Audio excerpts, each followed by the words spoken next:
Hi hello കൂട്ടുകാരെ. അപ്പോൾ നമ്മൾ എൻ്റെ മഷി വീണ്ടും കേൾക്കാൻ നിങ്ങൾ റെഡിയല്ലേ? ഞാൻ വീണ്ടും എത്തിയിരിക്കുന്നു. ഉറച്ച കാലടികളോടെ അവൾ ആമി ട്രാക്കിലൂടെ മുന്നോട്ട് നടന്നു. കുറച്ച് സമയത്തിനുള്ളിൽ ഒരു ട്രെയിൻ വരും.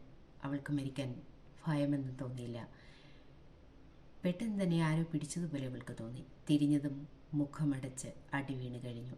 മാഷ് നേരെ മുന്നിൽ വന്നു. പിടിച്ചു വലിച്ച് പുറത്തു കൊണ്ടുവന്നതും ട്രെയിൻ വന്നതും ഒരുമിച്ചായിരുന്നു. മാഷ് നെഞ്ചത്ത് കൈവച്ചു.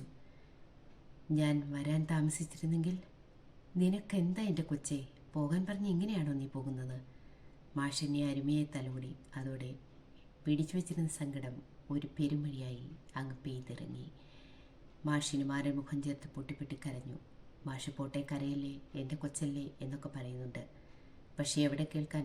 കുറച്ച് കഴിഞ്ഞ് സങ്കടമൊക്കെ തീർന്നപ്പോൾ മാഷിൽ നിന്നും ആമി അകന്നു മാറി.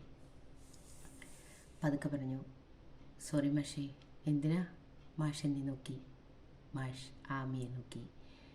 ഞാനൊന്നും ഓർത്തില്ല, ഒത്തിരി സങ്കടം വന്നു, അതാണ് മാഷിനെ കെട്ടിപ്പിടിച്ചത്, മാഷിൻ്റെ ദേഹത്ത് തൊട്ടത്. മാഷ് മുഖമത്തി ആമിയെന്ന് നോക്കി. പിന്നെ പതുക്കെ പറഞ്ഞു, എൻ്റെ ഈ ശരീരത്തിന് ഒരവകാശമുണ്ടെങ്കിൽ അതിൻ്റെ കൊച്ചു തന്നെയാ, വേറെ ആരുമില്ല കേട്ടോ. പറഞ്ഞതും ആമിയെ പിടിച്ച് മഹിയ നെഞ്ചോട്ട് ചേർത്ത് കഴിഞ്ഞു. പെട്ടെന്ന് ആമിക്കുന്ന നാണം വന്നു.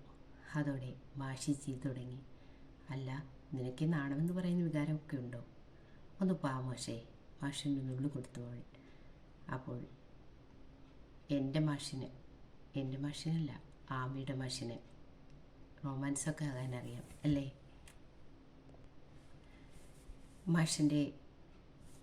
മാഷാമിയുടെ കയ്യിൽ പിടിച്ചു. വരും, നമുക്ക് പോകാം. എവിടേക്ക്? ആമി മാഷിനെ അന്തം വിട്ട് നോക്കി. നീ വാടി കുറുമ്പി. മാഷ് ആമി പതുക്കെ വിളിച്ചു. എന്തേ? മാഷ് ആമിയെ തന്നെ നോക്കി. ഞാൻ മാഷിനൊരു ബാധ്യതയാകുമോ? വേണ്ട, മാഷ് പൊക്കോളൂ. മാഷിനെ കണ്ടല്ലോ, അത് മതി. ഒരുപാട് മോഹങ്ങളൊന്നുമില്ല, ചെറിയ മോഹങ്ങളൊക്കെയുള്ളൂ. അതിൽ വീണ് എൻ്റെ മാഷിന് ചിറകൊന്നും കരിഞ്ഞു പോകണ്ട. മാഷ് പൊക്കൊള്ളൂ. മാഷ് മറുപടിയൊന്നും പറഞ്ഞില്ല. മഹി അവളോട് മറുപടിയൊന്നും പറഞ്ഞില്ല. പകരം കയ്യിൽ ഒന്നുകൂടി മുറുകെ പിടിച്ചു. നേരെ ബൈക്കിൻ്റെ അടുത്ത് കൊണ്ടു നിർത്തി. കേറടി മര്യാദയ്ക്ക്. ഞാനെന്തോ ആമി എന്ന് പറയാൻ വേണ്ടി വാ തുറന്നു. മാഷ് ചൂണ്ടുവിരലിലെത്തി മിണ്ടരുതെന്ന് ആംഗ്യം കാണിച്ചു. അതോടെ ആമി നല്ല കുട്ടിയായി മാഷിനൊപ്പം ബൈക്കിൽ കയറി. അയ്യോ ഭഗവാനേ, ഈ മാഷ് എന്തൊരു സ്പീഡിലാണ് വണ്ടി വിടുന്നത്. ആമി പേടിച്ച് വച്ച് മാഷിനെ കെട്ടിയെന്ന് പിടിച്ചു. മാഷിനെ കെട്ടിപ്പിടിച്ച് ആ മുതുകിലേക്ക് ചാരി ആമി എങ്ങനെ കിടന്നു. മാഷൊന്നും പറഞ്ഞില്ല. അതൊക്കെ മാഷും വല്ലാതെ ആസ്വദിക്കുന്നുണ്ടെന്ന് അവൾക്ക് തോന്നി.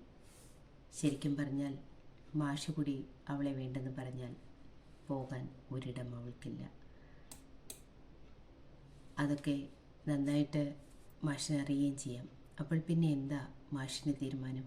ഒന്നും തന്നോട് പറയുന്നില്ല, ഒന്നും അറിയില്ല. എന്തായാലും ഞാനിതേപ്പം എൻ്റെ മാഷിനൊപ്പം പോവുകയാണ്. എവിടേക്ക് അറിയില്ല. ഞാൻ എൻ്റെ മാഷിന് ഒരു ബാധ്യതയാകാതിരുന്നാൽ മതി. ഞാനല്ല, ആമി ഒരു ബാധ്യതയാകുമോ മാഷിന്? ഒരിക്കലുമില്ല, അല്ലേ? നിങ്ങൾക്കറിയാലോ, ആമി ഒരിക്കലും മാഷിന് ഒരു ബാധ്യതയാകില്ലെന്ന്.